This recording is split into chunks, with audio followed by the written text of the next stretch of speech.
Je m'appelle Thérèse Bernard et à 69 ans, j'ai enfin appris une leçon importante. Les liens du sang ne garantissent pas l'amour. J'ai vécu à Valmont pendant 36 ans. D'abord dans une plus grande maison, et maintenant dans un modeste pavillon de 2 étages à la périphérie de la ville où j'ai déménagé après la mort de Roger. C'était un matin humide. Le ciel est nuageux et mon vieux dos me fait mal, annonçant la pluie.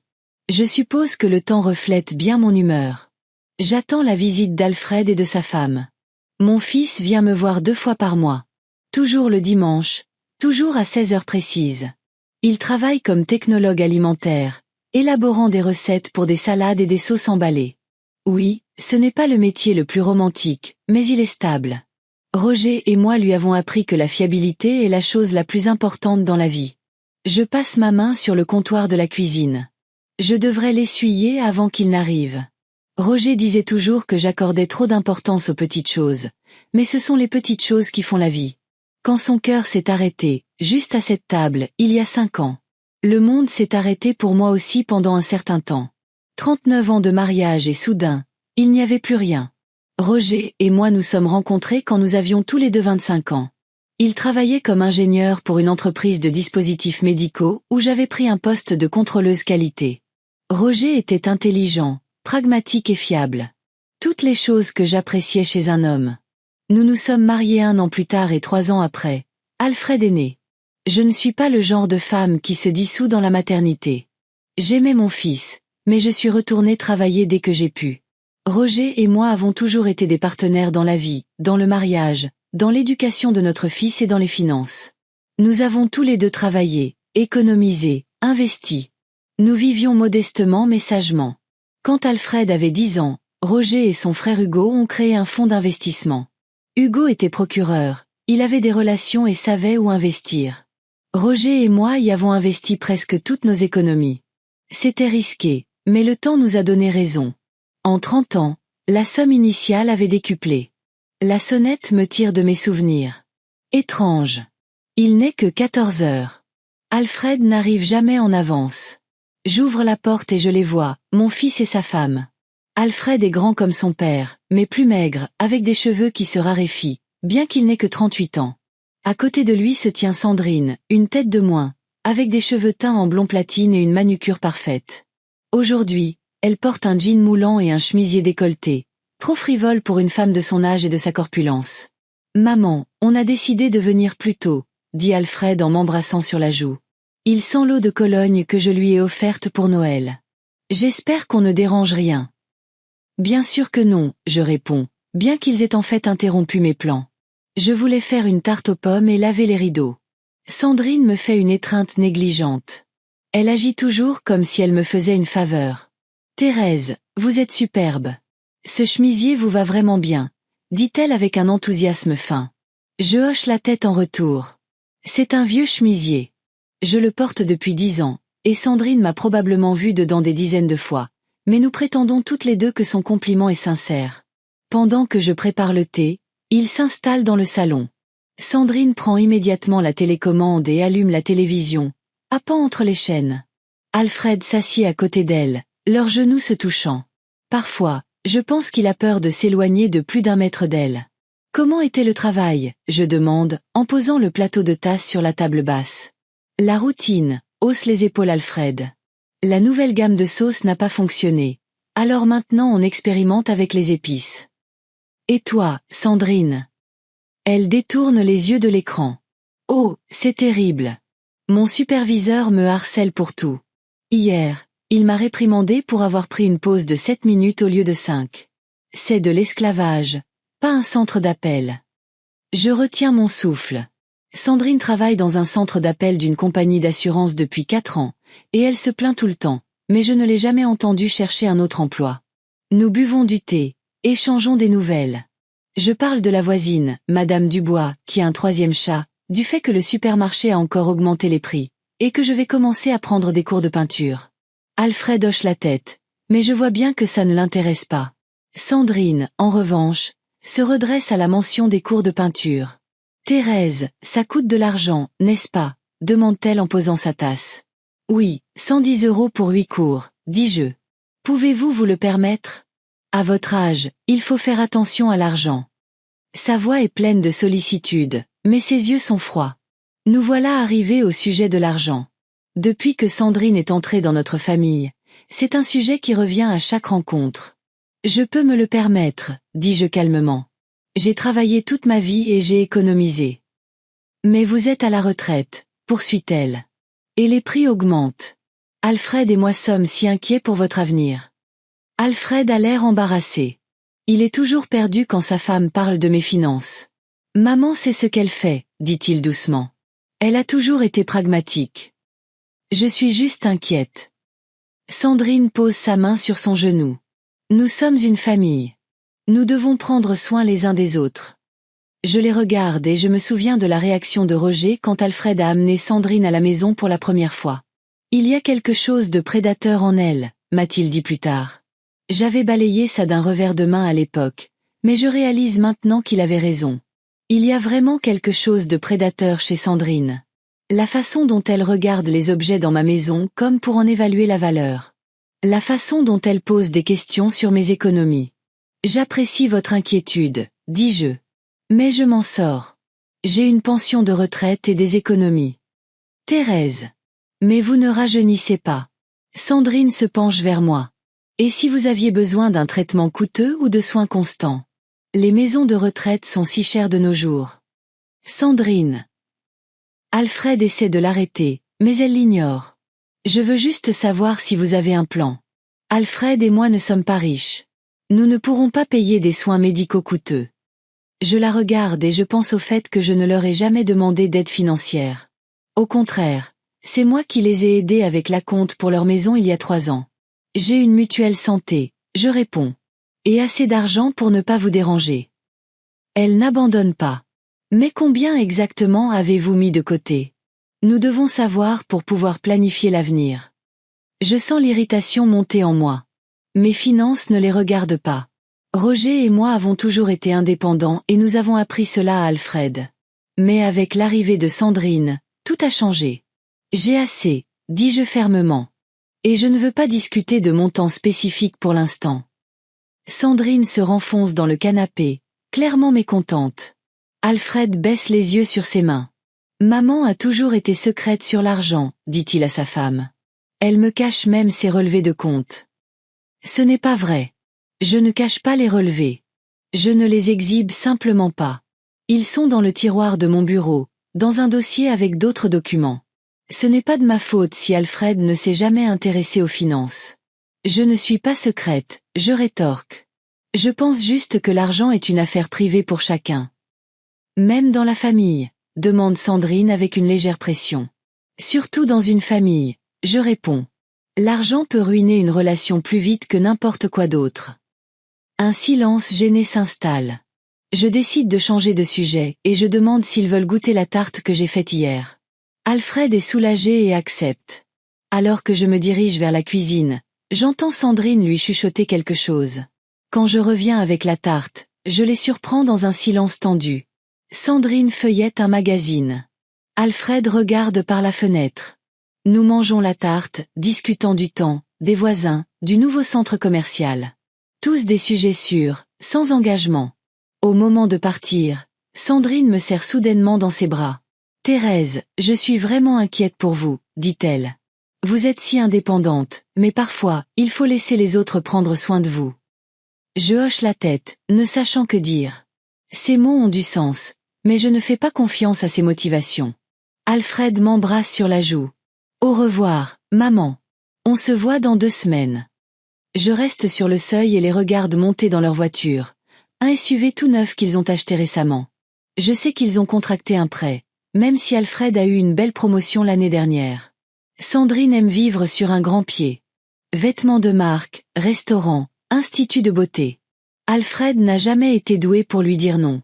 En fermant la porte, je retourne dans le salon et m'assieds dans le fauteuil de Roger. Parfois, je lui parle, même si je sais que c'est stupide. Ils ont encore posé des questions sur l'argent, dis-je dans le vide. Sandrine devient de plus en plus insistante.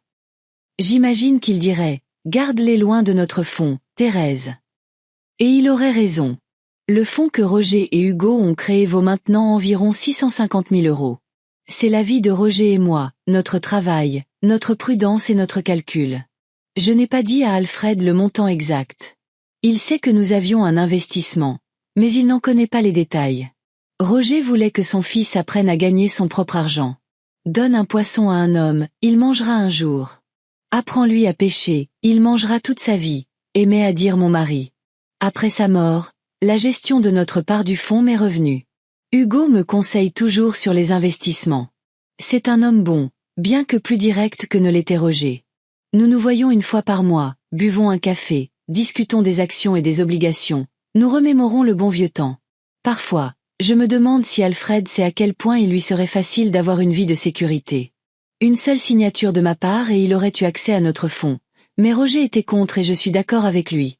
L'argent qui vient trop facilement apporte rarement le bonheur. Je monte dans ma chambre et je sors un dossier de documents du tiroir de mon bureau. Parmi eux se trouve le dernier relevé de compte indiquant le solde du fonds, 652 346,87 €, une somme qui pourrait changer la vie d'Alfred et de Sandrine ou la ruiner. Je remets les papiers à leur place et je ferme le tiroir. Peut-être que je suis trop dur avec eux. Peut-être que Sandrine se soucie vraiment de moi et non de mon argent. Mais quelque chose me dit le contraire. Quelque chose dans ses yeux, dans ses questions, dans son insistance. En regardant par la fenêtre le ciel qui s'assombrit, je pense que la vie n'est jamais simple, surtout quand il s'agit de famille et d'argent. Roger le comprenait. Hugo le comprend. La grande question était de savoir si Alfred et Sandrine pourraient le comprendre. Le mardi est mon jour préféré de la semaine. C'est le jour où je vais habituellement au supermarché, puis je m'arrête au petit café au coin de la rue du Chêne pour un thé et un journal frais. Ce mardi-là n'a pas fait exception. J'étais sur le point de partir quand le téléphone a sonné. « Allô » dis-je, le combiné à l'oreille. « Thérèse, c'est Sandrine. » Je me suis tendue involontairement. Sandrine ne m'appelait jamais pour rien. « Bonjour, Sandrine. Quelque chose ne va pas ? » « Oh, non. » Elle semblait inhabituellement joyeuse. « J'avais juste ma journée, et j'ai pensé que vous auriez peut-être besoin d'aide à la maison. Je pourrais passer. » C'était si soudain que je n'ai pas répondu tout de suite. « Je vais bien, merci. Je me débrouille. »« Thérèse, » dit-elle d'un ton insistant. « Alfred m'a dit que vous vous plaignez de maux de dos et que vous aviez des fenêtres à nettoyer et beaucoup de travail dans le jardin. Laissez-moi vous aider. Nous sommes une famille. » Je ne me souviens pas m'être plainte à Alfred de mon dos. Il était douloureux, oui, mais je ne suis pas du genre à discuter de mes maux, et je n'ai certainement pas demandé d'aide. Vraiment, vous n'avez pas à vous inquiéter, ai-je répété. J'ai tout sous contrôle. J'arrive, dit joyeusement Sandrine, ignorant mon refus. Je serai là dans 20 minutes. Elle a raccroché sans attendre ma réponse. Typique de Sandrine, faire les choses à sa façon. J'ai soupiré et mis de côté mes projets d'aller au magasin. Eh bien, il faudrait que j'accepte ma belle-fille. Exactement 20 minutes plus tard, sa voiture s'est garée dans l'allée. Sandrine en est sortie, vêtue d'un jean slim et d'un simple t-shirt blanc. Ses cheveux étaient rassemblés en un chignon décontracté, et son visage était à peine maquillé. Je la voyais rarement comme ça. « Salut, Thérèse. » Elle m'a fait la bise sur la joue et s'est frayé un chemin dans la maison. J'ai apporté une tarte de cette pâtisserie que vous aimez. Je ne me souvenais pas lui avoir parlé de ma pâtisserie préférée, mais ça sentait bon. Les pommes et la cannelle. Merci. C'est très gentil de votre part. Sandrine est allée dans la cuisine et a mis la bouilloire en marche elle-même, comme si elle était chez elle. C'est si chaleureux chez vous, Thérèse. Je l'ai toujours dit. Cette maison recèle tant d'histoires. Elle a jeté un coup d'œil dans la cuisine, s'attardant sur les photos sur le réfrigérateur. Il y avait des photos de Roger, d'Alfred Petit, de nos voyages. Mais j'ai remarqué que son regard était plus intéressé par les placards et les tiroirs.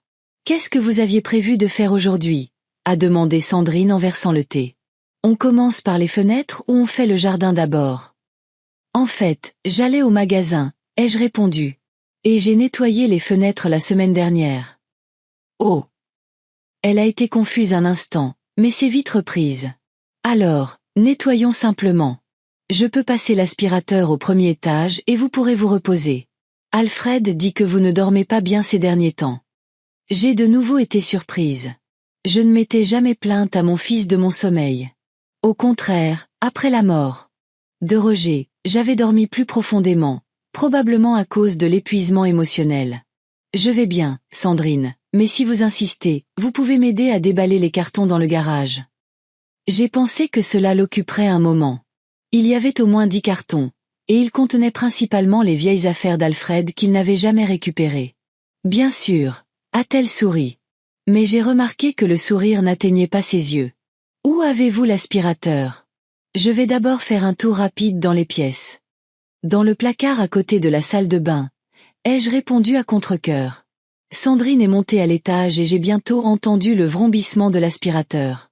Le son venait de différentes pièces. Elle nettoyait vraiment. C'était bizarre. Au cours des 5 années où Sandrine a fait partie de notre famille, elle n'avait jamais montré un tel enthousiasme pour les tâches ménagères. 40 minutes plus tard, Sandrine est descendue. Elle avait l'air un peu essoufflée. J'ai fini à l'étage. J'ai aussi épousseté la commode dans votre chambre. J'espère que ça ne vous dérange pas. Merci. J'ai essayé de paraître reconnaissante, bien que l'idée qu'elle touche à mes affaires me mette mal à l'aise. Pourquoi ne vous reposez-vous pas maintenant, a-t-elle suggéré. Je m'occupe du garage. Vous avez l'air fatigué. Je ne suis pas fatiguée, ai-je objecté. Thérèse. Sandrine s'est assise à côté de moi et a pris ma main. Alfred est très inquiet pour vous. Vous avez fait trop de tâches ménagères. Vous avez besoin de plus de repos à votre âge. Il y avait une telle préoccupation sincère dans sa voix que pendant un instant, j'ai presque cru en elle. Mais ensuite, je me suis souvenu de toutes ces questions sur mes finances et ma lassitude est revenue. D'accord, dis-je en jouant le jeu. Je pense que je vais m'allonger un moment. Vous pouvez vous occuper du garage si vous voulez. Sandrine s'est éclaircie. Super. Reposez-vous bien et je m'en occupe. Je suis montée dans la chambre et je me suis allongée sur le lit, mais je n'allais pas dormir. Quelque chose me disait que la vraie raison de la visite de Sandrine n'avait rien à voir avec le souci de mon bien-être. Je suis restée là, à écouter les bruits dans la maison. Au début, je l'entendais s'affairer dans le garage. Puis le silence s'est fait. Après 15 minutes de silence, je me suis levée prudemment et je me suis dirigée vers la porte. L'ouvrant d'un entrebâillement, j'ai écouté. Des pas silencieux résonnaient au rez-de-chaussée, non pas dans le garage, mais à l'intérieur de la maison. Je suis descendue silencieusement les escaliers, enjambant la 3e marche qui craque. Sandrine était dans mon bureau, une petite pièce où je gardais des documents et où je travaillais occasionnellement sur de la paperasse. La porte était entr'ouverte, et je pouvais la voir passer méthodiquement en revue le contenu des tiroirs de mon bureau. Ses mouvements étaient précis, prudents. Elle essayait de tout remettre à sa place pour que je ne remarque pas l'intrusion. Je me suis figée, ne sachant que faire. Une partie de moi voulait faire irruption dans la pièce et la confronter. L'autre partie, la plus calculatrice, disait qu'il valait mieux observer, savoir exactement ce qu'elle cherchait. J'ai choisi la 2e option et je me suis retirée silencieusement dans le couloir, puis je suis remontée. 10 minutes plus tard, j'ai délibérément descendu les escaliers en faisant du bruit comme si je venais de me réveiller. Quand je suis entrée dans la cuisine, j'ai trouvé Sandrine en train de verser du thé frais. « Oh, vous êtes déjà debout » a-t-elle souri. « J'allais justement vous apporter du thé au lit. »« Merci, mais je n'arrivais pas à dormir » ai-je répondu en scrutant son visage. Sandrine avait l'air calme, mais j'ai remarqué une légère rougeur sur ses joues et une étrange lueur dans ses yeux. « J'ai démonté 2 cartons dans le garage » a-t-elle dit. « Ce sont principalement de vieux jouets d'Alfred et quelques livres. J'ai aussi trouvé un album de photos. On les regarde ensemble. » Elle parlait trop vite. Quelque chose s'était définitivement passé pendant que j'étais à l'étage. Bien sûr, ai-je accepté, décidant de continuer à jouer le jeu. Je me demandais ce qu'il y avait d'autre. Nous nous sommes assises à la table de la cuisine et Sandrine a ouvert un album photo usé à la couverture marron. À l'intérieur se trouvaient des clichés d'il y a 20 ans. Alfred adolescent, nos voyages en famille, Noël avec Hugo et sa femme Evelyne. Alfred ressemble tellement à son père, a dit Sandrine en regardant la photo de Roger apprenant à son fils à pêcher. Oui. J'ai souri à ce souvenir. Seulement, il me ressemblait plus. Roger était plus déterminé. Qui est-ce? Sandrine a montré la photo de Roger et Hugo debout devant un immeuble de bureau. À l'arrière-plan, un panneau indiquait « Bernard et Frères Investissement ». C'est mon beau-frère, Hugo. Le frère de Roger, ai-je répondu, bien que j'étais sûre que Sandrine savait exactement qui c'était. C'est quoi ce bâtiment? Le bureau de leur fonds d'investissement. Ai-je dit délibérément vague. Hugo et Roger étaient dans le secteur des investissements ensemble. Oh, a fait semblant Sandrine, comme si c'était une nouvelle pour elle. C'était réussi. Plus ou moins, ai-je haussé les épaules. Juste des affaires comme d'habitude, avec des hauts et des bas. Elle voulait manifestement demander autre chose, mais s'est retenue. Nous avons continué à feuilleter l'album. Sandrine me posant des questions sur les événements et les personnes sur les photos. Son intérêt semblait sincère, mais je sentais que ce n'était qu'une couverture. Vers la fin de la soirée, elle a commencé à se préparer à rentrer. « Je suis si contente d'avoir pu vous aider aujourd'hui », a dit Sandrine en me serrant dans ses bras. « Au revoir. Pourquoi ne pas recommencer un de ces jours ? Peut-être que la prochaine fois, nous pourrons aller faire du shopping ensemble. » On verra, ai-je dit évasivement. Merci pour votre aide. Dès que la porte s'est refermée derrière elle, je suis allée directement à mon bureau. À première vue, tout était à sa place, mais je savais où et comment je gardais mes affaires. En ouvrant le tiroir supérieur de mon bureau, j'ai remarqué que les dossiers n'étaient pas dans le bon ordre. Je les avais toujours organisés par ordre alphabétique, de A à Z. Maintenant, le dossier avec la lettre F, Finance, était à l'avant. Quand je l'ai ouvert, j'ai vu que le contenu était bien là. Relevé de compte, titre de propriété, police d'assurance. Mais j'étais sûre que Sandrine les avait étudiés très attentivement, en particulier le dernier relevé de compte, qui indiquait en noir et blanc. Solde du compte 652 346 € et 87 centimes d'euros. Pour la plupart des gens, c'était une somme énorme. Même pour moi, cela semblait impressionnant, même si je savais combien de temps et d'efforts Roger et moi avions mis pour l'accumuler. Pour Sandrine, qui se plaignait toujours de ne pas avoir assez d'argent, cela devait sembler une fortune. J'ai soupiré et j'ai fermé le tiroir. Maintenant, ma belle-fille était au courant de mon argent. Que fera-t-elle de cette information ? Fera-t-elle pression sur Alfred pour me demander de l'aide financière ? Ou inventera-t-elle un plan plus sournois ? Toute la soirée, j'ai réfléchi à la situation. Je n'aimais pas que Sandrine fouille dans mes affaires. Je n'aimais pas qu'elle essaie de me tromper, mais je ne voyais pas l'intérêt d'une confrontation. Cela ne ferait que ruiner ma relation avec Alfred, et je n'étais pas prête à perdre mon unique fils. Pendant la nuit, j'ai rêvé de Roger. Il était assis à notre table de cuisine, buvant du café dans sa tasse préférée sur laquelle était écrit « Meilleur papa ». Elle est au courant pour l'argent, Roger, lui ai-je dit dans mon rêve. J'ai toujours dit de faire attention, a-t-il répondu en secouant la tête. Que dois-je faire ? Ce que tu as toujours fait, Thérèse. Avoir une longueur d'avance. Je me suis réveillée aux premières lueurs du jour, étrangement calme. Roger avait raison. Même dans mes rêves, je devais garder une longueur d'avance sur Sandrine. À 10 heures du matin, le téléphone a sonné. C'était Alfred. Maman, désolée de te déranger ce matin. Je voulais juste voir comment tu allais. Je vais bien, ai-je répondu, surprise de son appel. Qu'est-ce qui ne va pas ? Rien. A-t-il parlé trop vite ? Sandrine a dit qu'elle était passée hier pour t'aider à la maison. Tu es sûre que tu te sens bien ? Maintenant, je sais. Sandrine lui avait parlé de l'argent, et maintenant ils s'inquiétaient tous les deux que je puisse deviner son intrusion dans ma vie privée. Absolument, ai-je répondu. Sandrine a été d'une grande aide. Dis-lui mes remerciements. Je le ferai, a-t-il semblé soulagé.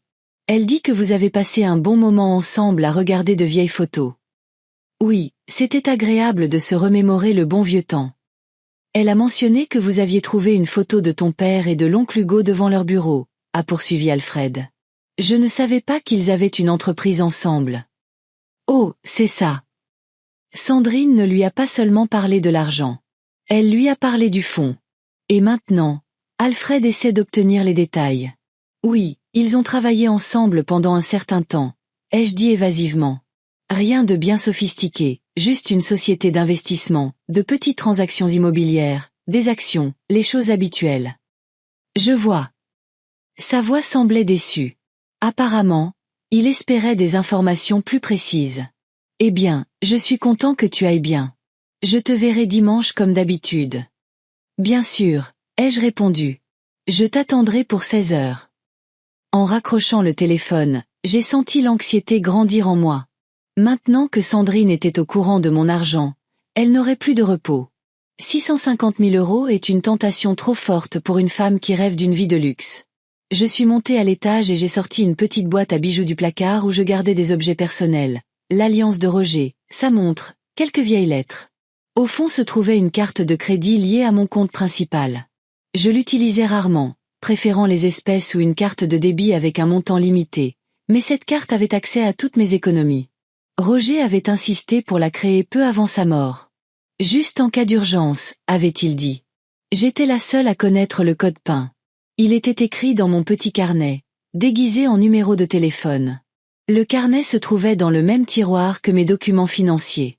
En le vérifiant, j'ai été soulagée de le trouver à sa place. Mais qui sait si Sandrine l'avait remarqué et en avait deviné l'importance. Les jours suivants se sont déroulés tranquillement. J'ai continué ma routine habituelle de courses, de lecture de livres et de conversations téléphoniques avec mes amis. Vendredi, j'ai reçu un appel d'Hugo. « Thérèse, comment vas-tu » Sa voix était aussi énergique que jamais, malgré son âge. « Je vais bien, Hugo. Et toi » ? Je ne peux pas me plaindre. Je voulais juste te rappeler notre réunion de lundi. J'ai reçu les rapports sur les derniers investissements, et les résultats sont impressionnants. Je me souviens, ai-je répondu. À 14 heures au Café Bleu. C'est ça. Et au fait, sa voix est devenue plus sérieuse. As-tu parlé à Alfred Dufond ? Non, j'ai été surprise. Pourquoi ? Il m'a appelé hier. Il m'a posé des questions sur mes affaires avec Roger. Il était très intéressé par les détails. J'ai senti un frisson me parcourir l'échine. Que lui as-tu dit ? Rien de spécifique. Tu me connais. Je peux garder un secret.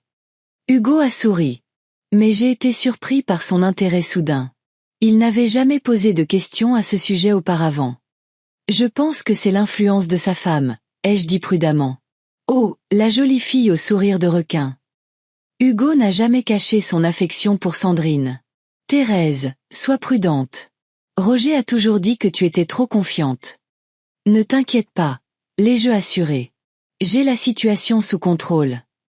Après avoir parlé à Hugo, mon anxiété a augmenté. Si Alfred posait des questions sur le fond, cela signifiait que Sandrine était sérieusement intéressée par mon argent, et cela n'augurait rien de bon. Samedi soir, j'ai décidé de vérifier tous mes papiers et objets de valeur. Ma carte de crédit était toujours là, ainsi que mon carnet avec le code PIN. J'ai pensé à les cacher, mais j'ai ensuite décidé que cela pourrait éveiller des soupçons si Sandrine décidait de fouiller à nouveau dans mes affaires. Quand Alfred et Sandrine sont arrivés pour le déjeuner le dimanche, j'ai observé attentivement ma belle-fille. Elle était inhabituellement animée, plaisantait beaucoup et a même proposé de faire la vaisselle après le repas, chose qu'elle n'avait jamais faite auparavant. Et quand il a été question de leur projet pour l'été, Sandrine a soudainement dit « Nous pensons partir en vacances. Peut-être à l'île Maurice ou aux Seychelles. Ça fait si longtemps que nous ne sommes allés nulle part. » Ça a l'air cher, ai-je dit. Oh, nous économisons, a-t-elle souri, mais ses yeux sont restés froids. N'est-ce pas, Alfred ? Mon fils a hoché la tête sans me regarder. Oui, nous voulons partir depuis longtemps. Je ne me suis pas donné la peine de lui dire que je connaissais leur situation financière, les prêts pour la voiture et la maison, les dettes de carte de crédit. Où trouverait-il l'argent pour l'île Maurice ? Après leur départ, je suis montée dans la chambre et j'ai vérifié à nouveau la boîte de la carte de crédit. Tout y était, mais quelque chose me disait que les choses pourraient bientôt changer. Roger a toujours dit que j'étais trop imaginative. Tu vois des problèmes là où il n'y en a pas, n'arrêtait-il pas de dire. Mais cette fois, mon intuition criait au danger. Sandrine préparait quelque chose. Et à en juger par ses paroles sur les vacances et la façon dont Alfred avait insisté auprès d'Hugo au sujet du fonds, un plan germait déjà dans sa tête. Je me suis couchée, mais je n'ai pas pu dormir pendant longtemps. Mon esprit était assailli de pensées sur l'argent, sur Sandrine, sur la façon de protéger ce que Roger et moi avions passé une vie à construire. Finalement, la fatigue a pris le dessus et je suis tombée dans un sommeil agité. J'ai de nouveau rêvé de Roger. Il se tenait à la fenêtre de notre chambre, regardant dans l'allée où Sandrine montait dans sa voiture. « Elle vient pour l'argent, Thérèse », a-t-il dit sans se retourner. « Sois prête. » Mercredi a commencé comme un jour normal. Je me suis levée à 7 heures du matin, j'ai bu mon café. J'ai regardé le journal du matin, mon rituel habituel. Puis j'ai appelé ma vieille amie Denise, J'ai parlé de ses petits-enfants et de mes problèmes d'arthrite. Tout était calme et prévisible jusqu'à ce que le téléphone sonne. Maman. La voix d'Alfred semblait étrangement joyeuse. Sandrine et moi pensions. Pourquoi ne pas passer pour le dîner ce soir?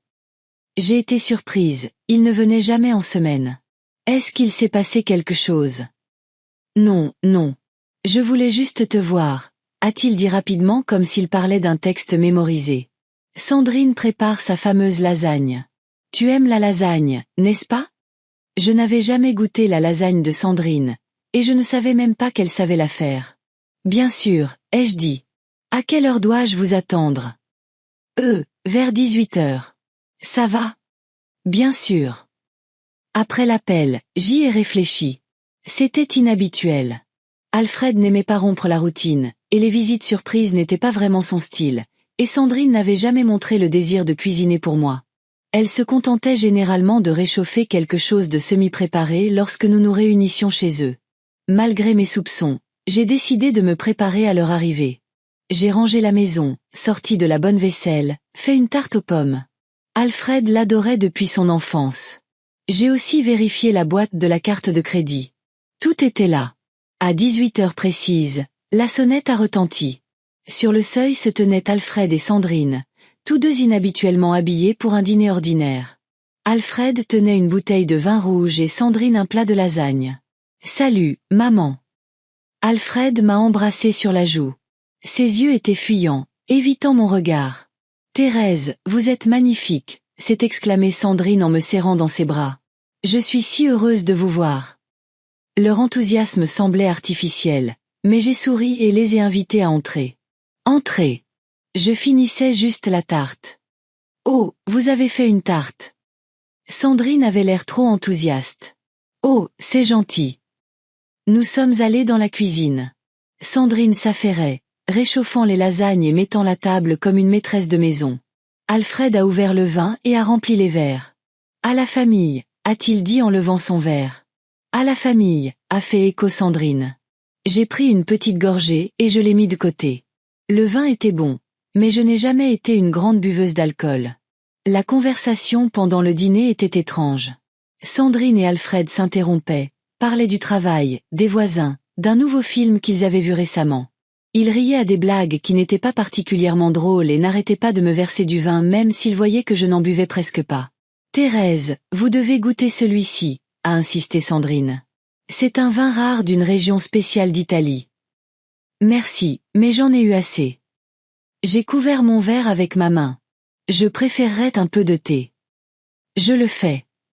Sandrine s'est levée si vite qu'elle a failli renverser sa chaise. Vous avez cette tisane spéciale que vous aimez, n'est-ce pas? J'ai hoché la tête. C'était étrange qu'elle se souvienne de ma tisane préférée, alors que je ne l'avais mentionnée qu'en passant. Pendant que Sandrine s'occupait de la bouilloire, Alfred a commencé à me poser des questions sur Hugo. Comment va ton oncle? Je ne l'ai pas vu depuis un moment. Il va bien, ai-je répondu prudemment. Nous nous voyons lundi. Oui, il était un peu trop intéressé. Quelle est l'occasion? Juste pour parler, ai-je haussé les épaules. Nous nous voyons régulièrement. Bien sûr. Alfred s'est adossé à sa chaise. Je me demandais juste comment il allait. Sandrine est revenue avec une tasse de thé et l'a posée devant moi. Voilà, avec du miel, comme vous l'aimez. Je l'ai remercié et j'ai pris une gorgée. Le thé était plus fort que d'habitude et avait une saveur étrange. Apparemment, Sandrine l'avait laissé infuser trop longtemps. Après le dîner, nous sommes passés au salon. Sandrine a insisté pour que je m'assoie dans le fauteuil le plus confortable, le fauteuil de Roger. Je ne m'y asseyais généralement pas quand des invités venaient, mais aujourd'hui, pour une raison quelconque, j'ai accepté. C'était peut-être la fatigue grandissante. Étrangement, je me sentais inhabituellement fatiguée. Mes yeux se fermaient, même s'il n'était que 20 heures. J'avais du mal à suivre la conversation. Thérèse, ça va? La voix de Sandrine semblait lointaine. Oui, juste un peu fatiguée, ai-je marmonné. Ça a dû être une longue journée. Bien sûr, a-t-elle souri. Pourquoi ne vous reposez-vous pas? Alfred et moi allons débarrasser la table et faire la vaisselle. Je voulais protester que je n'étais pas si fatiguée, mais les mots sont restés coincés dans ma gorge. Mes paupières me semblaient aussi lourdes que du plomb. La dernière chose dont je me souviens, c'est le visage inquiet d'Alfred penché sur moi et Sandrine lui chuchotant à l'oreille. Je suis tombée dans un sommeil profond et lourd. Quand j'ai ouvert les yeux, la pièce était sombre. Seul un lampadaire projetait une faible lumière à travers la fenêtre. Ma tête était lourde et ma bouche sèche. J'ai essayé de me concentrer et de me souvenir de ce qui s'était passé. Lentement, le souvenir est revenu. Dîner. Alfred et Sandrine. Thé au goût étrange. Et puis le trou noir. Je me suis levée lentement du fauteuil, en m'accrochant aux accoudoirs. Mes jambes étaient comme du coton. Il était 2h15 du matin à l'horloge de la cuisine. J'avais dormi plus de 6 heures dans le fauteuil. La maison était silencieuse. Alfred et Sandrine étaient partis depuis longtemps. Sur la table de la cuisine se trouvait une note écrite de la main de mon fils. « Maman, tu t'es endormie profondément. Nous n'avons pas voulu te réveiller. La vaisselle est faite. Le reste de la tarte est dans le frigo. À dimanche. Bisous, Alfred. » Tout semblait normal, mais je sentais que quelque chose n'allait pas. Jamais de ma vie je ne m'étais endormie si soudainement ou n'avais dormi si profondément avant même d'aller au lit. Et ce goût étrange dans mon thé. Une prise de conscience soudaine m'a glacée. Je me suis précipitée à l'étage, dans la chambre, et j'ai ouvert le tiroir de la commode où je gardais la boîte de la carte de crédit. La boîte était toujours là, mais quand je l'ai ouverte, l'intérieur était vide. Il n'y avait pas de carte de crédit. Au début, j'ai pensé que j'avais fait une erreur et mis la carte ailleurs. Mais je me souvenais distinctement d'avoir vérifié la boîte avant leur arrivée. La carte était là. J'ai fouillé tous les tiroirs, regardé sous le lit, vérifié les poches des vêtements que j'avais portés pendant la journée. Elle n'était nulle part. La prise de conscience m'a frappé comme un marteau. Sandrine avait mis des somnifères dans mon thé et volé la carte, et Alfred, mon propre fils, était de mèche. Je me suis affalée sur le lit en essayant de rassembler mes esprits. La carte était liée à un compte de 650 000 euros. S'il connaissait le code PIN, le carnet. Je me suis précipitée vers le bureau et j'ai ouvert le tiroir.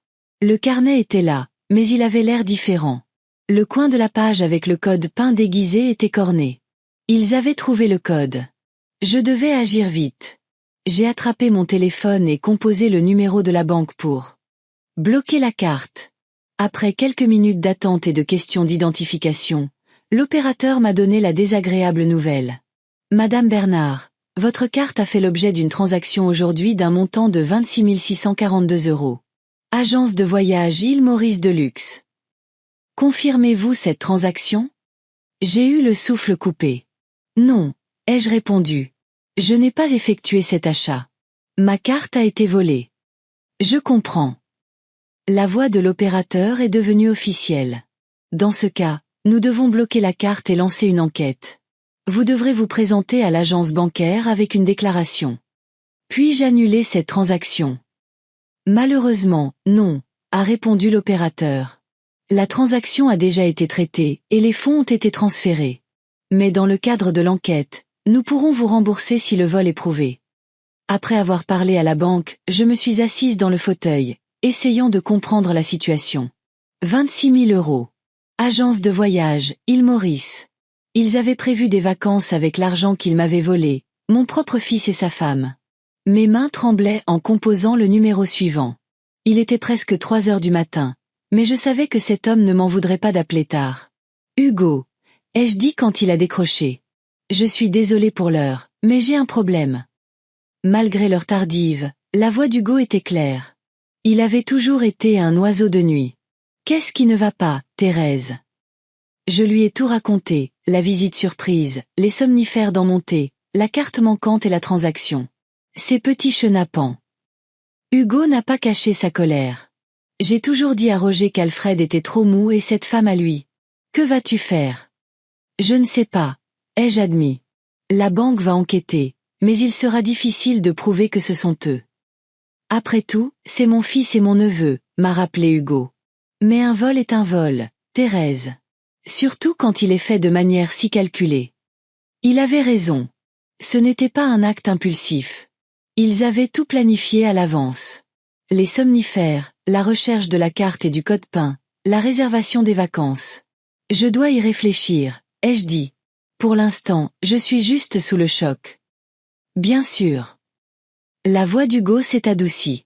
Tu as besoin de te reposer, mais n'oublie pas que je suis de ton côté. Et une autre chose, Thérèse. Oui. Ils ne connaissent pas toute la vérité sur l'argent, n'est-ce pas? J'ai soupiré. Non, non. Ils pensent que ce sont juste mes économies. Bien, a dit Hugo avec une sombre satisfaction dans la voix. Laisse-les penser ça pour l'instant. Je te verrai demain, pas lundi. Viens chez moi à 10 heures du matin.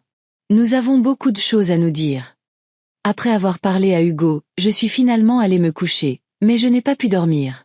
Je suis restée allongée à regarder le plafond, pensant à la trahison de mon fils. Comment a-t-il pu faire une chose pareille? L'influence de Sandrine était-elle si forte qu'il avait oublié tout ce que Roger et moi lui avions appris? Aux premières lueurs, je me suis levée, j'ai pris une douche et j'ai bu une tasse de café fort. Ma tête était encore lourde à cause du somnifère, mais mes pensées s'éclaircissaient lentement. J'ai décidé de vérifier les réseaux sociaux de Sandrine. Elle était une utilisatrice active et aimait se vanter de sa vie en ligne. En effet, en ouvrant sa page, j'ai vu une nouvelle publication.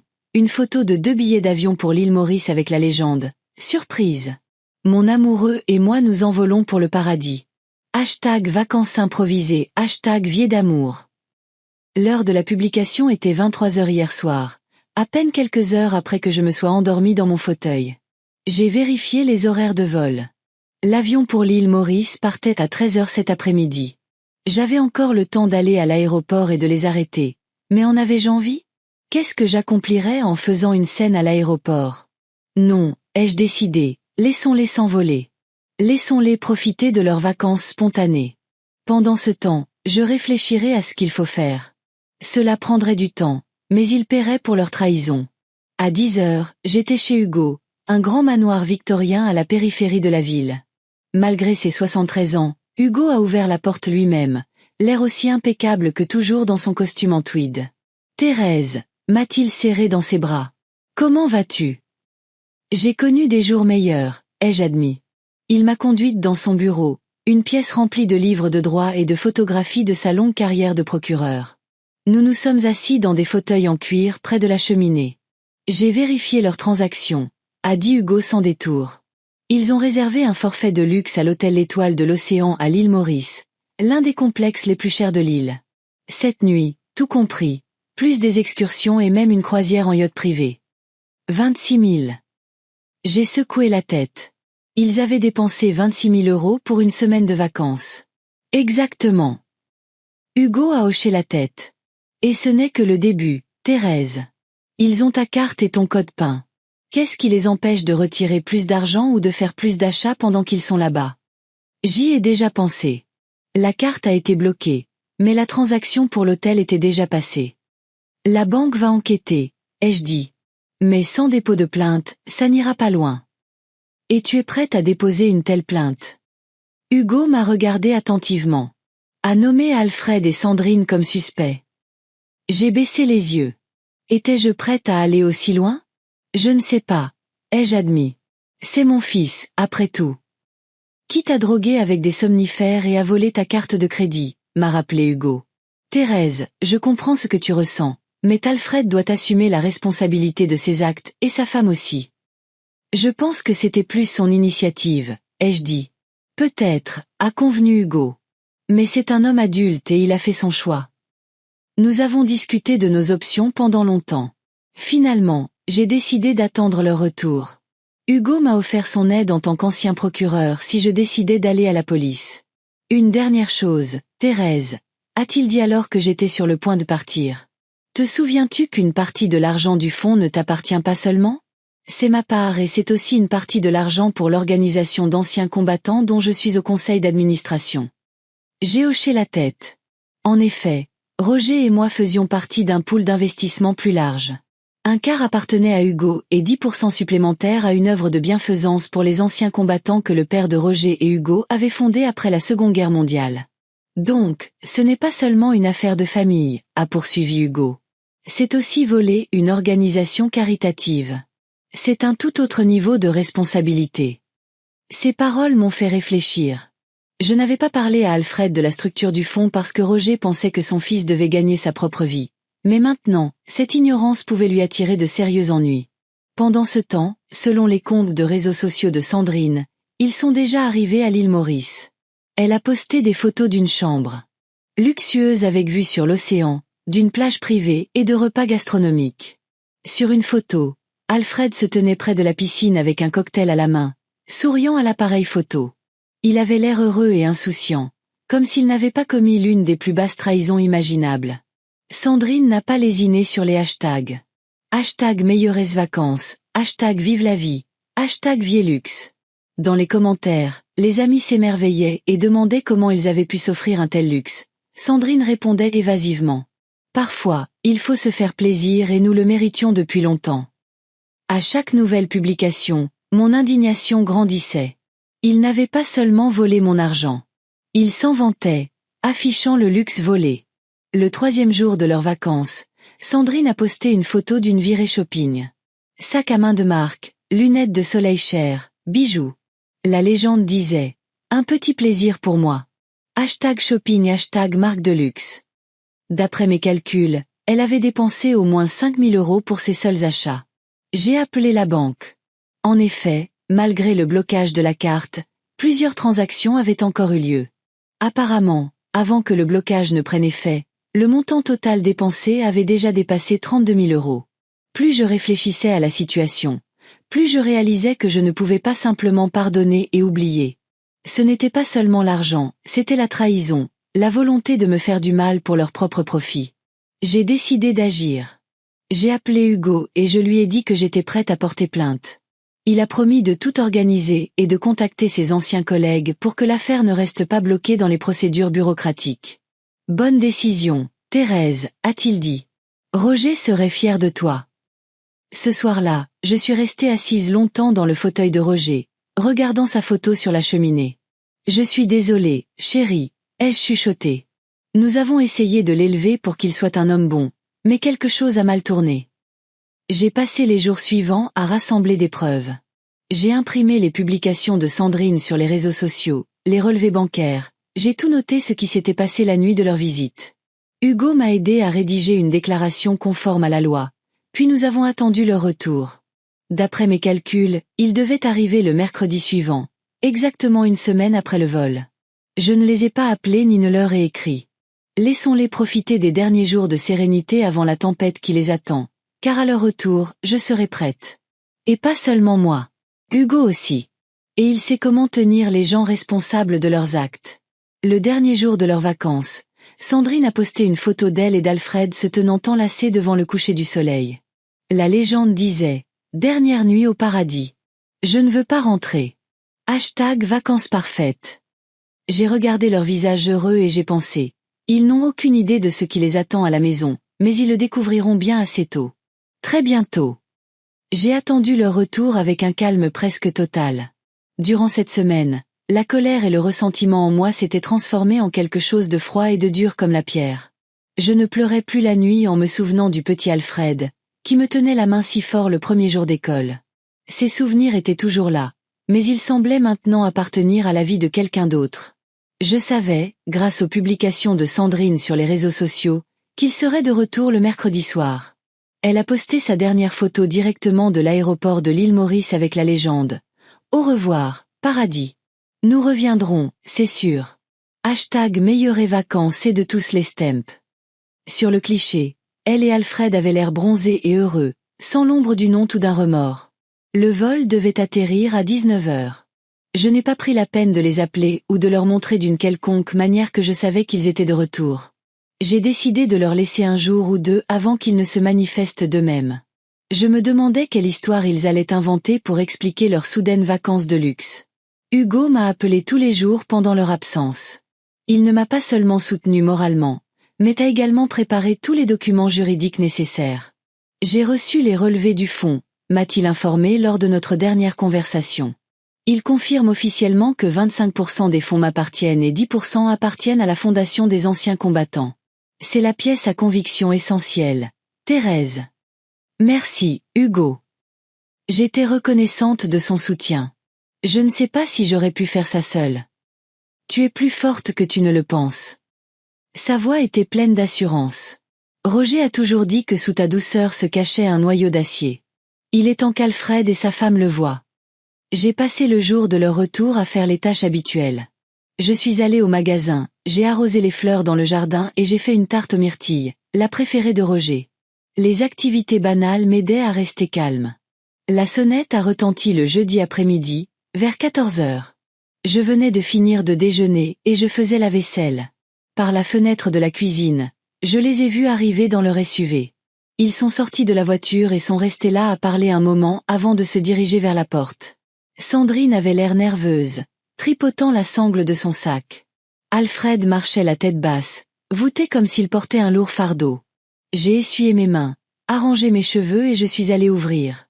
J'ai pris une grande inspiration devant la porte. Le moment pour lequel je m'étais préparée toute la semaine était enfin arrivé. Maman. Alfred se tenait sur le seuil, souriant avec hésitation. Le bronzage accentuait la pâleur de son sourire. Nous sommes de retour. Je vois. J'ai souri en retour, essayant de paraître sincère. Entrez. Sandrine s'est faufilée devant son mari, tenant un petit paquet. Thérèse, nous vous avons apporté un souvenir de l'île Maurice, a-t-elle dit un peu trop vite. Un petit cadeau. C'est gentil. J'ai accepté le paquet. Entrez dans la cuisine. J'allais justement prendre le thé. Ils ont échangé un regard rapide. Apparemment, mon calme les avait déconcertés. Ils s'attendaient à un scandale, des larmes, des accusations, mais pas à une invitation à prendre le thé. Dans la cuisine, j'ai mis la bouilloire en marche et j'ai sorti les tasses, les mêmes que celles dans lesquelles nous avions bu il y a une semaine quand ils m'ont drogué. J'ai remarqué que Sandrine se crispait en les voyant. Alors, comment étaient vos vacances? Ai-je demandé comme si de rien n'était. Alfred a toussé. Des vacances. Sa voix était rauque. Oui, votre voyage à l'île Maurice. J'ai versé le thé nonchalamment. À en juger par votre bronzage, vous avez passé un bon moment. Ils se sont regardés à nouveau. Sandrine a été la première à se ressaisir. Comment le savez-vous? A-t-elle demandé en essayant de paraître décontractée. Oh, j'ai suivi vos publications sur les réseaux sociaux. Ai-je dit en posant sa tasse devant elle. Ce sont de très belles photos. J'aime particulièrement celle de vous sur le yacht. Maman, nous voulions te le dire, a commencé Alfred. C'était des vacances. Spontanées. Nous avons gagné à la loterie. Ai-je interrompu? Ou peut-être avons-nous trouvé un trésor? Comment expliquer autrement que vous ayez pu vous offrir soudainement un hôtel de luxe à l'île Maurice, du shopping de marque et une croisière en yacht? Sandrine avait pâli malgré son bronzage. Alfred a baissé les yeux. Nous avions économisé, a-t-il dit doucement. Vraiment? J'ai haussé les sourcils. Combien de temps vous a-t-il fallu pour économiser 32 000 €? Parce que c'est ce que vous avez dépensé en une semaine. Le silence s'est fait dans la cuisine. Sandrine a cessé de faire semblant. Vous savez, a-t-elle dit. Bien sûr que je sais. Je souriais toujours, mais je ne pouvais plus cacher la froideur dans mes yeux. Je me suis réveillée quelques heures après votre départ. J'ai constaté que ma carte de crédit avait disparu. J'ai appelé la banque et j'ai appris la transaction à l'agence de voyage. Alfred s'est couvert le visage de ses mains. Maman, je peux expliquer. Tu n'as pas à le faire. J'ai levé la main pour l'arrêter. C'est tout à fait clair. Vous avez mis des somnifères dans mon thé. Vous avez attendu que je m'endorme. Vous avez fouillé la maison, trouvé la carte et le code PIN, puis vous êtes parti en vacances de luxe avec mon argent. Nous allions le rembourser, a dit rapidement Sandrine. C'était un prêt, pas un vol. Un prêt.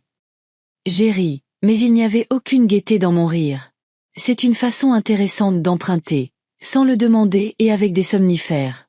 Et quand aviez-vous l'intention de rembourser cet argent? Ils sont restés silencieux. Bien sûr, ils n'avaient aucun plan pour le rembourser. C'était un vol pur et simple, et ils le savaient. Thérèse. Sandrine a essayé de me prendre la main, mais je me suis dégagée. Nous étions désespérés. Nous avions tant de dettes. Le prêt de la maison, le prêt de la voiture. Nous voulions juste une petite pause de tout ça. Sur mon dos. Ma voix était glaciale. Maman. Alfred a finalement levé les yeux. Je sais que ce que nous avons fait est horrible. Il n'y a aucune excuse pour ce que nous avons fait, mais tu as toujours dit que la famille passait avant tout. Nous sommes une famille. Ne peux-tu pas nous pardonner? Ces mots ont touché quelque chose au plus profond de moi. Oui, j'ai toujours fait passer la famille en premier. Mais la famille n'est-elle pas une question de respect mutuel, de confiance, de soins les uns des autres? Ce qu'ils ont fait n'avait rien à voir avec ces valeurs. Tu as raison, Alfred, ai-je dit lentement. La famille passe avant tout. C'est pourquoi je suis si blessée par votre trahison. Ce n'était pas une trahison, a interjeté Sandrine. Nous avons juste pris ce qu'Alfred aurait eu un jour de toute façon. Je veux dire, cet argent lui reviendra à la fin, n'est-ce pas? Oh, voilà le fond du problème. J'ai hoché la tête. Vous pensiez que vous aviez droit à mon argent simplement parce qu'Alfred est mon fils. Non, ce n'est pas ça. Alfred a secoué la tête. Sandrine s'est mal exprimée. Je pense qu'elle a été très précise, ai-je rétorqué. Vous pensez avoir droit à mes économies, mais il y a deux problèmes dans votre logique. J'ai fait une pause, j'ai siroté mon thé et je les ai regardés attentivement. Premièrement, même si cet argent devait revenir à Alfred dans le futur, cela ne vous donne pas le droit de le voler maintenant. Deuxièmement, et c'est le plus important, cet argent n'est pas seulement à moi. Sandrine a froncé les sourcils, incompréhensive. Que voulez-vous dire? L'argent que vous avez dépensé ne m'appartient pas uniquement, ai-je expliqué. Il fait partie d'un fonds d'investissement que Roger et Hugo ont créé il y a des années. 25% appartiennent à Hugo, et 10% supplémentaires appartiennent à l'œuvre de bienfaisance pour les anciens combattants qu'il dirige. Leurs visages se sont décomposés. C'était clairement quelque chose auquel ils ne s'attendaient pas. Quoi? A murmuré Alfred. Mais tu n'as jamais dit. Tu n'as jamais demandé, ai-je rétorqué. Vous avez juste pensé que l'argent était à moi et vous avez décidé de le voler. Alors, quand vous disiez que vous voyiez Hugo une fois par mois, a commencé Sandrine. Nous discutions des investissements. Ai-je terminé pour elle? Hugo m'aide à gérer notre part du fonds depuis la mort de Roger. Alfred est devenu encore plus pâle. Tu lui as parlé de ce que nous avons fait. Bien sûr, ai-je haussé les épaules. Il s'agit aussi de son argent. Qu'a-t-il dit? Sandrine était visiblement nerveuse. Il n'est pas très content, me suis-je permis un léger sourire. En fait, il est furieux, surtout à cause de l'argent du fonds des anciens combattants. Nous ne savions pas, a dit Alfred rapidement. Je te jure, maman, nous ne savions pas que ce n'était pas seulement à toi. Ça ne change rien au fond, ai-je répondu. Un vol est un vol, peu importe à qui vous avez volé. Sandrine s'est pris la tête dans les mains. Que va-t-il se passer maintenant? Sa voix tremblait. Allez-vous le signaler à la police? Je les ai regardés attentivement. Ils avaient tous les deux l'air effrayés, et à juste titre. Ils devaient avoir peur. Ils devaient réaliser la gravité de ce qu'ils avaient fait. J'ai déjà déposé plainte, ai-je dit calmement.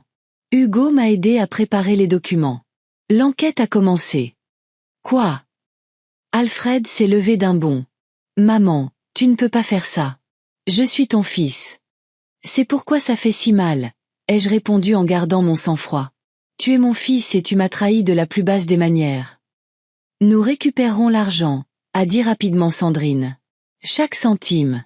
Retire simplement la plainte. J'ai secoué la tête.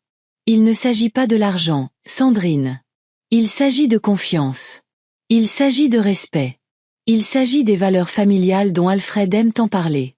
Vous avez franchi une ligne, et maintenant vous devez en assumer la responsabilité. Mais ça ruinerait nos vies, s'est exclamé Alfred. J'ai un travail, une réputation. Vous auriez dû y penser plus tôt, suis-je resté inflexible. Avant de droguer ma mère. Sandrine a soudainement changé de tactique, son visage déformé par la colère. Vous êtes une vieille femme égoïste, a-t-elle sifflé. Assise sur un tas d'argent pendant que votre fils se bat pour joindre les deux bouts. Sandrine. Alfred lui a attrapé le bras, mais elle l'a repoussé. Non, qu'il le sache, a poursuivi Sandrine. Nous essayons de survivre depuis des années, payant à peine les factures, et elle se prélasse dans le luxe. Ce n'est pas juste. Le luxe. J'ai haussé les sourcils de surprise. Je vis dans la même maison depuis 30 ans. Je porte des vêtements jusqu'à ce qu'ils soient usés. Ma voiture est plus vieille que votre mariage. Où est le luxe là-dedans? Vous avez 650 000 € sur votre compte, a presque crié Sandrine. Que Roger et moi avons économisé toute notre vie, ai-je répondu. Nous avons travaillé.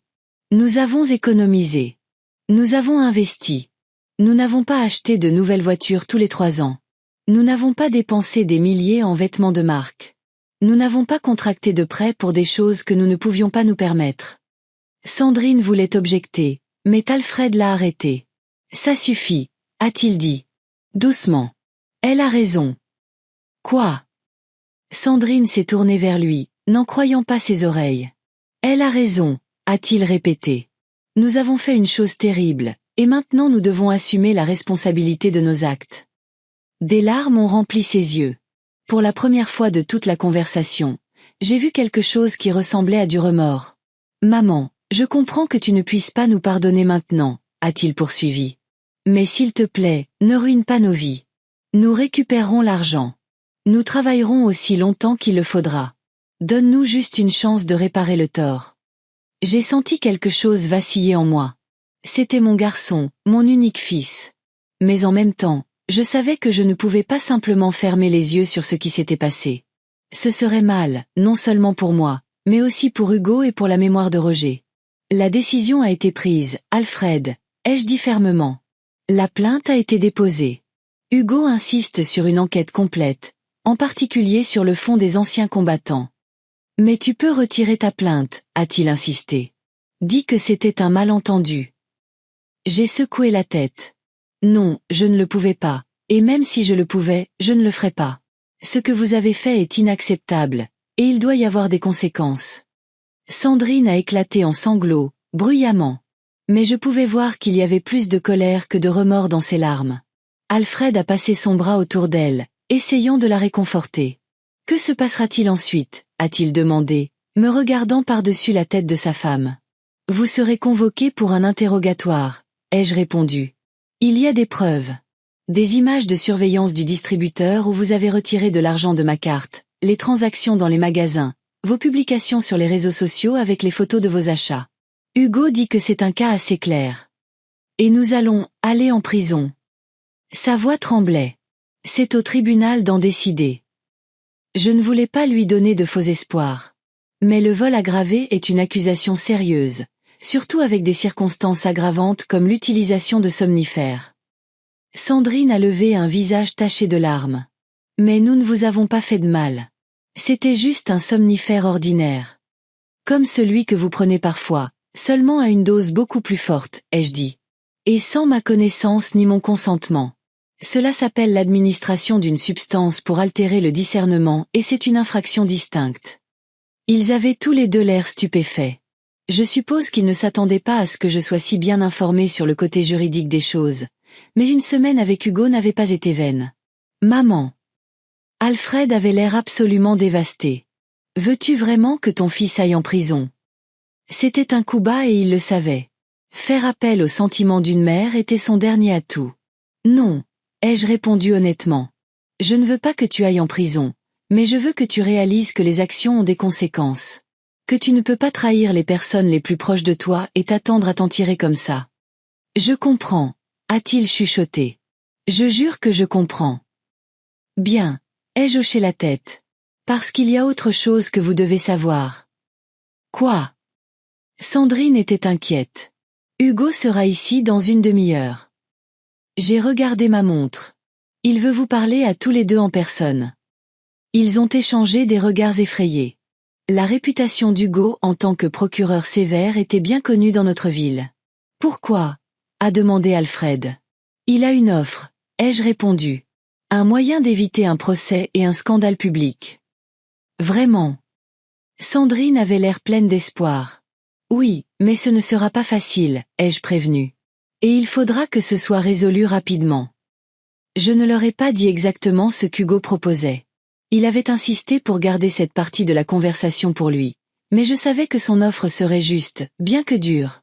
Elle incluait le remboursement intégral des fonds volés, des travaux d'intérêt général à la Fondation des anciens combattants, et des excuses publiques au conseil d'administration de la Fondation, et surtout pour Alfred et Sandrine, pas de casier judiciaire et pas de prison. Nous nous sommes assis dans un silence tendu, en attendant l'arrivée d'Hugo. J'ai fini mon thé, en regardant la photo de Roger sur le mur. Je me demandais ce qu'il dirait maintenant. Approuverait-il mes actions? Je voulais croire que oui. Roger avait toujours été un homme juste, mais pas cruel. Il croyait en la responsabilité des actes, mais aussi en la possibilité de rédemption. La sonnerie de la porte a interrompu mes réflexions. Alfred a sursauté. Sandrine s'est redressée comme une corde. Je me suis levée pour ouvrir. Hugo se tenait sur le seuil, grand, droit dans un costume impeccable. Ses cheveux gris étaient soigneusement peignés en arrière, son regard dur et déterminé. « Thérèse » m'a-t-il fait un signe de tête et il est entré dans la maison. « Sont-ils là ?»« Dans la cuisine » ai-je répondu. Il a posé sa main sur mon épaule. « Es-tu sûr de vouloir procéder ainsi ?» a-t-il demandé doucement. Il n'est pas trop tard pour insister sur une enquête complète et un procès. J'ai secoué la tête. Non, Hugo. Je pense que ton plan est meilleur pour nous tous. Il a hoché la tête et s'est dirigé vers la cuisine. Je l'ai suivi, me préparant à la conversation difficile qui déterminerait l'avenir de notre famille. Sandrine et Alfred se sont levés à notre entrée. Leur visage était un mélange de peur et d'espoir. Bonjour. Hugo les a examinés avec une politesse froide. Je suppose que Thérèse vous a déjà expliqué la situation. Oui, monsieur. Alfred ressemblait à un écolier délinquant devant le directeur. Nous sommes vraiment désolés de ce qui s'est passé. Désolé, c'est bien, a hoché la tête Hugo. Mais ce n'est pas suffisant. Nous allons devoir avoir une conversation sérieuse sur les conséquences et sur la manière dont vous allez réparer ce que vous avez fait. Il s'est assis à la table et a ouvert la mallette en cuir qu'il avait apportée. Il en a sorti des documents et les a posés devant lui. Alors, a-t-il commencé en regardant Alfred et Sandrine. Parlons de votre avenir. Cela faisait une semaine qu'Hugo avait présenté ses conditions à Alfred et Sandrine. Je me souviens d'eux, assis à ma table de cuisine, pâles et effrayés, pendant que mon beau-frère lisait les clauses de l'accord qui pouvaient leur éviter la prison. Hugo était impitoyable dans sa méthode, énumérant chaque violation de la loi, chaque article, chaque peine possible. Vol aggravé, disait-il en tapotant son stylo sur les documents. Administration de substances ayant altéré le discernement de la victime. Fraude, utilisation des informations bancaires d'autrui. Et ce n'est que le début. Sandrine était assise, la tête baissée. Alfred me regardait avec des yeux suppliants, mais j'ai détourné le regard. À ce moment-là, je ne pouvais pas me permettre de céder à des sentiments maternels. C'était une question de principe. Les conditions d'Hugo étaient dures, mais justes, remboursement intégral des fonds volés dans les 5 ans, avec intérêt. 400 heures de travaux d'intérêt général au fondé. Anciens combattants, des excuses publiques au conseil d'administration de la fondation, et le plus dur pour Sandrine, un licenciement de son emploi actuel et une interdiction de travailler dans des institutions financières pendant 10 ans. C'est impossible, s'était-elle exclamée à l'époque. Comment allons-nous rembourser une telle somme? Nous sommes déjà endettés. Vendez la maison. Vendez la voiture, avait répondu Hugo avec indifférence. Prenez un deuxième emploi. Arrêtez de dépenser pour le luxe. Vous vous en sortirez. Et si nous ne le faisons pas, avait demandé Sandrine avec défi, bien que sa voix tremblât. Hugo avait souri, du sourire froid et professionnel d'un homme qui avait vu trop de situations de ce genre. Alors, une plainte formelle sera déposée demain. L'affaire deviendra publique. La presse adore ce genre d'histoire. Une belle fille drogue sa belle-mère avec des somnifères et vole son argent pour des vacances de luxe. Pouvez-vous imaginer les gros titres? Et puis un procès, probablement une condamnation, et 3 à 5 ans de prison pour chacun de vous. Alfred avait pris la main de Sandrine. Alors, nous sommes d'accord, avait-il dit doucement. Nous remplirons toutes les conditions. Ils ont signé l'accord, et Hugo a appelé le notaire qui attendait dans la voiture, une prudence typique de mon beau-frère. Après cela, ils sont partis, brisés, humiliés, mais ayant échappé à un sort pire. Maintenant, une semaine plus tard, j'étais assise dans le bureau d'un avocat, Maître Lefebvre, pour discuter des modifications de mon testament. C'était un homme plus âgé, avec des yeux attentifs et une voix apaisante. « Êtes-vous sûre de vouloir complètement retirer votre fils de votre testament, Madame Bernard ?» a-t-il demandé en feuilletant les documents. « Absolument. » ai-je répondu sans hésitation. Alfred aura la maison où il a grandi et quelques-uns de ses effets personnels. Le reste ira à une fondation pour aider les personnes âgées seules. C'est une somme considérable, a remarqué maître Lefebvre. Plus de 600 000 euros, en comptant votre part dans le fonds d'investissement, l'assurance et les autres actifs. Je sais, ai-je hoché la tête. Mais c'est ma volonté. Il n'a pas discuté. Il a simplement pris des notes et a poursuivi avec le Nouveau Testament. L'Ancien, rédigé du vivant de Roger, laissait presque tout à Alfred, à l'exception de petites sommes pour quelques parents éloignés et des organisations caritatives. Mais après ce qui s'était passé, je ne pouvais pas le laisser tel quel. La porte du bureau s'est ouverte et la secrétaire est entrée. Maître Lefebvre, Alfred Bernard est là pour vous voir. Il dit que c'est urgent. Je me suis tendue. Je n'arrivais pas à croire qu'il oserait venir ici. Mais maître Lefebvre m'a seulement regardé d'un air interrogateur. C'est mon fils, ai-je expliqué.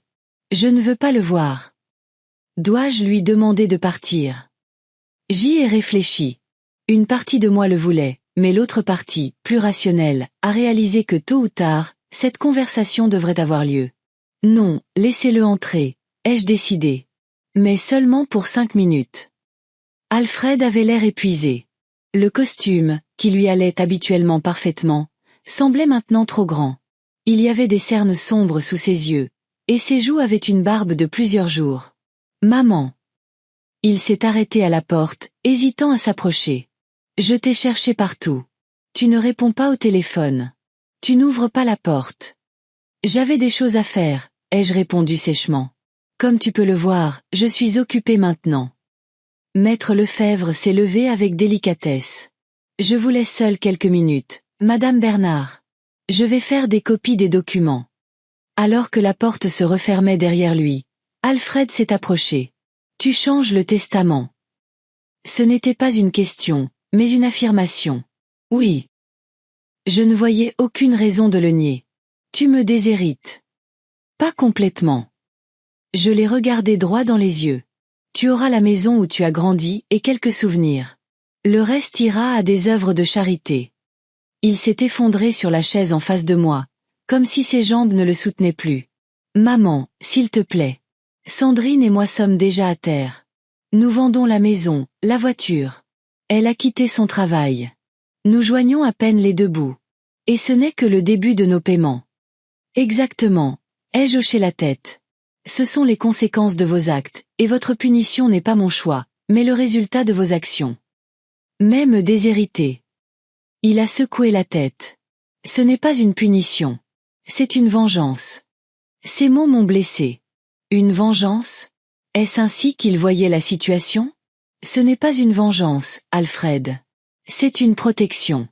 Je ne te fais pas confiance avec cet argent. Je ne te fais pas confiance avec ce que ton père et moi avons passé une vie à construire. J'ai fait une erreur. Sa voix tremblait. Une terrible erreur. Mais je suis ton fils. Ton sang. Est-ce qu'une seule erreur annule tout? J'ai soupiré. Appeler un vol avec usage de somnifères une erreur est un euphémisme. Ce n'était pas une erreur accidentelle, Alfred. Vous avez tout planifié à l'avance. Tu m'as drogué. Tu as fouillé ma maison pendant que j'étais inconsciente. Tu as volé ma carte et trouvé le code PIN. Et puis vous êtes parti en vacances de luxe avec mon argent, en vous pavanant sur Internet. Tout cela en sachant que j'étais une femme âgée qui te faisait plus confiance qu'à quiconque au monde. Il a baissé la tête. Je sais et il n'y a pas de pardon pour moi, mais je jure que je ne referai jamais rien de tel. J'ai changé cette semaine. Ça a été un enfer. Sandrine et moi nous parlons à peine. Je ne peux pas dormir la nuit en pensant à ce que je t'ai fait. Et pourtant, ai-je souligné, tu n'es pas venu ici pour t'excuser. Tu es venu ici pour me demander de te laisser un héritage. Il a tressailli comme si je l'avais frappé. Je suis venu parce que je ne peux pas te perdre, a-t-il murmuré.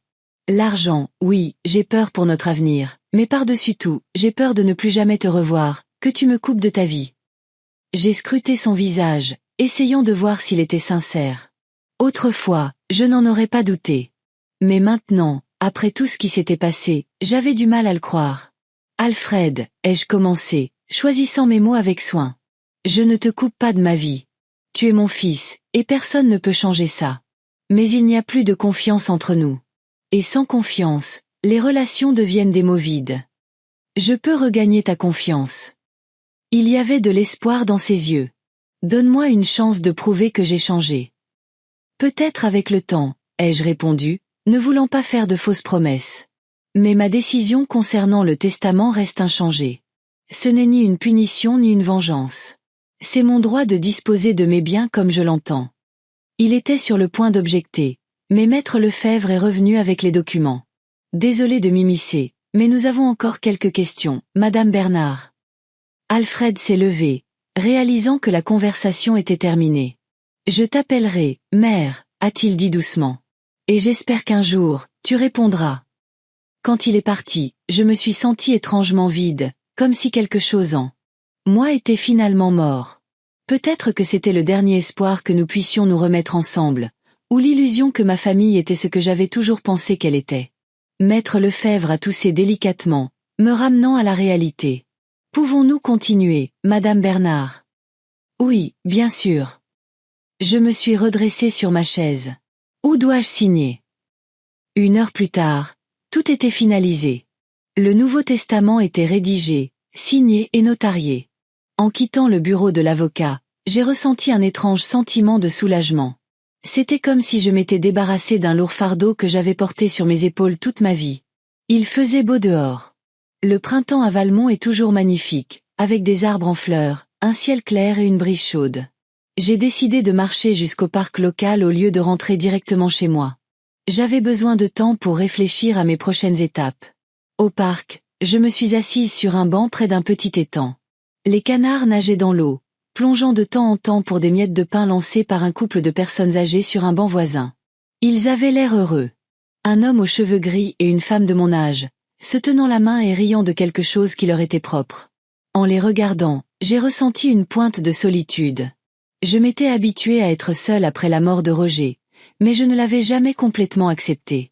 J'avais toujours espéré qu'en vieillissant, Alfred passerait plus de temps avec moi, qu'il aurait peut-être des enfants et que je deviendrais grand-mère. Maintenant, ces espoirs semblaient naïfs et lointains. La femme âgée a remarqué mon regard et m'a souri. J'ai souri en retour, un peu gênée d'avoir été surprise en train de les regarder. C'est une belle journée, n'est-ce pas? A-t-elle dit en s'approchant de moi. Je m'appelle Éléonore, et voici mon frère, Guillaume. L'homme m'a fait un signe de la main depuis leur banc. Thérèse, me suis-je présentée. Eh oui, c'est en effet une journée magnifique. Vous avez l'air pensive, a dit Éléonore. Pas à cause de mauvaises nouvelles, j'espère. Je ne partage habituellement pas de choses personnelles avec des inconnus, mais il y avait quelque chose chez cette femme qui me donnait envie d'être franche. Plutôt à cause d'une décision difficile à prendre, ai-je répondu. Parfois, les relations familiales ne sont pas ce que vous pensiez qu'elles seraient. Elle a hoché la tête avec compréhension. Oh, je sais tout ça. Mon fils ne me parle plus depuis 5 ans. Il pense que j'ai été une mauvaise mère. Je suis désolée, ai-je dit sincèrement. Ne le soyez pas, a-t-elle fait un geste de la main. La vie continue. J'ai mon frère, mes amis, mes cours de peinture. J'ai appris à être heureuse sans l'approbation de mon fils. De la peinture. Cela a attiré mon attention. Je pensais justement à prendre un cours. Vraiment. Son visage s'est illuminé. Je vais au studio La Palette sur la rue du Chêne. Un professeur merveilleux. Une excellente compagnie. Vous devriez vous joindre à nous. Ainsi, tout à fait par hasard, le jour où j'ai officiellement changé mon testament, j'ai trouvé une nouvelle direction pour ma vie. Éléonore m'a donné la carte de visite du studio et m'a invité à leur prochain cours. Nous avons parlé pendant près d'1 heure encore et j'ai appris qu'elle est une ancienne professeure de littérature, veuve comme moi, avec une relation compliquée avec son unique fils. Tant de coïncidences que cela semblait presque prédestiné. Le lendemain, j'ai appelé le studio et je me suis inscrite à un cours de peinture. Le premier cours était prévu pour le vendredi. Dessiner des formes géométriques simples, les bases de la perspective. Rien de compliqué, a dit la réceptionniste. Parfait pour les débutants. Le vendredi, à 10 heures précises, je suis entrée dans le studio lumineux, plein de chevalets et de peintures sur les murs.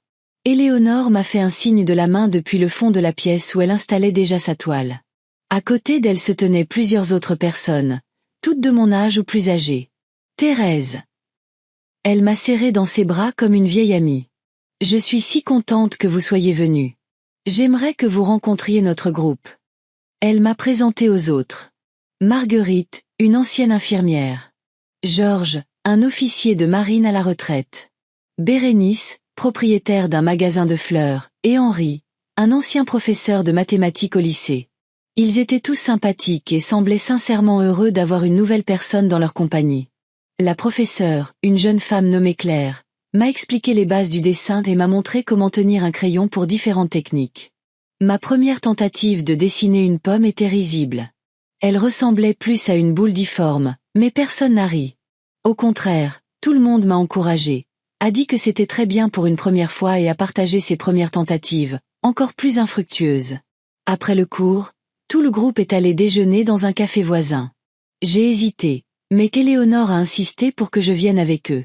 C'est notre tradition, a-t-elle expliqué. Après la peinture, nous discutons d'art, de la vie et de tout ce qui nous passe par la tête. Vous devriez vous joindre à nous. Au cours du déjeuner, j'ai appris que tous, comme moi, étaient venus au studio après un tournant dans leur vie. Marguerite après sa retraite. Georges après la mort de sa femme. Bérénice après avoir cédé la direction du magasin à sa fille. Henri a commencé à peindre après son AVC, dans le cadre de sa rééducation. L'art m'a sauvé, a-t-il dit en sirotant son café. Il m'a donné un but quand je pensais que c'était fini. J'ai écouté leurs histoires et j'ai senti quelque chose en moi commencer à se dégeler. Ces gens, de parfaits inconnus pour moi il y a encore quelques heures, partageaient leur vie, leur joie et leur peine avec une telle ouverture que c'en était presque choquant. « Avez-vous une famille, Thérèse ?» a demandé Bérénice. J'ai réfléchi un instant. Il y a une semaine, j'aurais répondu oui sans hésiter. Maintenant, c'était plus compliqué. J'ai un fils, ai-je dit finalement, mais nous traversons une période difficile. Ils ont hoché la tête avec compréhension, sans demander de détails. Au lieu de cela, Georges a levé son verre de limonade. Aux nouveaux amis et au nouveau départ, a-t-il dit. À Thérèse, la nouvelle venue dans notre petit cercle. Tout le monde a levé son verre, et j'ai senti les larmes me monter aux yeux. Non pas de chagrin, mais de la chaleur et de l'acceptation inattendue que j'ai trouvée parmi ces gens. En rentrant chez moi, j'ai réfléchi à la façon étrange dont la vie fonctionne. J'avais perdu confiance en mon propre fils, mais j'avais gagné de nouveaux amis. J'avais été trahi par la personne la plus proche, mais j'avais trouvé de la compréhension parmi des étrangers. J'avais fermé une porte, mais j'en avais ouvert une autre. À la maison, j'ai sorti une vieille photo de Roger, de moi et du petit Alfred debout devant notre première maison, tout sourire, heureux et plein d'espoir. J'ai regardé cette photo pendant longtemps, me souvenant comment je rêvais d'une famille unie, de petits-enfants, de les garder à mon vieil âge. La réalité s'est avérée différente. Mais, peut-être que ce n'est pas la fin. Peut-être que c'est juste un chemin différent. Pas celui que j'aurais choisi pour moi, mais celui qui m'a conduite à de nouvelles opportunités et à de nouvelles personnes. J'ai remis la photo sur l'étagère et je me suis approchée de la fenêtre. Le soleil se couchait, colorant le ciel d'orange et de rose. Demain serait un nouveau jour. Et je l'accueillerais non pas comme une mère dévouée pleurant une relation brisée, mais comme une femme ouvrant un nouveau chapitre de sa vie. Une semaine après mon premier cours de peinture, j'ai reçu une lettre d'Alfred, pas une lettre électronique, mais une vraie lettre en papier livrée par la poste. Il écrivait que lui et Sandrine avaient vendu la maison et déménagé dans un petit appartement, qu'il avait pris un travail supplémentaire la nuit pour rembourser sa dette plus rapidement, que Sandrine avait trouvé un emploi de vendeuse dans un magasin de vêtements, le seul endroit qui voulait bien l'embaucher sans recommandation de son ancien employeur. À la fin de la lettre, il s'excusait. Pas pour l'argent, pas pour l'héritage entaché, mais pour avoir trahi ma confiance. Je réalise que je ne pourrai peut-être jamais la regagner complètement, écrivait-il. Mais j'essaierai de prouver chaque jour que je suis digne d'être ton fils. Je n'ai pas répondu à la lettre. Non pas que je ne lui avais pas pardonné. Avec le temps, peut-être que je pourrais le faire, mais parce que les mots signifiaient trop peu pour le moment. Seules les actions, avec le temps, pourraient faire une différence. Au lieu de cela, je suis allée à mon deuxième cours de peinture, puis à mon troisième et à mon quatrième. Chaque fois, mes pommes ressemblaient de plus en plus à des pommes au lieu de boules difformes. Je suis devenue amie avec Éléonore et le reste du groupe. Nous avons commencé à nous voir non seulement au cours, mais aussi juste pour le plaisir. Nous sommes allés au cinéma, à des expositions. Parfois, nous buvions simplement du thé chez quelqu'un et parlions de tout et de rien. Un jour, Éléonore m'a montré son dernier projet. Une série de portraits de sa famille, y compris de son fils avec qui elle ne parlait pas. « Pourquoi le peins-tu » ai-je demandé, en regardant un portrait inachevé d'un jeune homme à l'expression têtue. Parce qu'il fait partie de moi, a-t-elle répondu simplement. Même si nous ne communiquons pas, même s'il y a de l'incompréhension et du ressentiment entre nous, il est toujours mon fils, et j'accepte cela avec toute la douleur et l'amour qui vont avec. Ces mots m'ont fait réfléchir.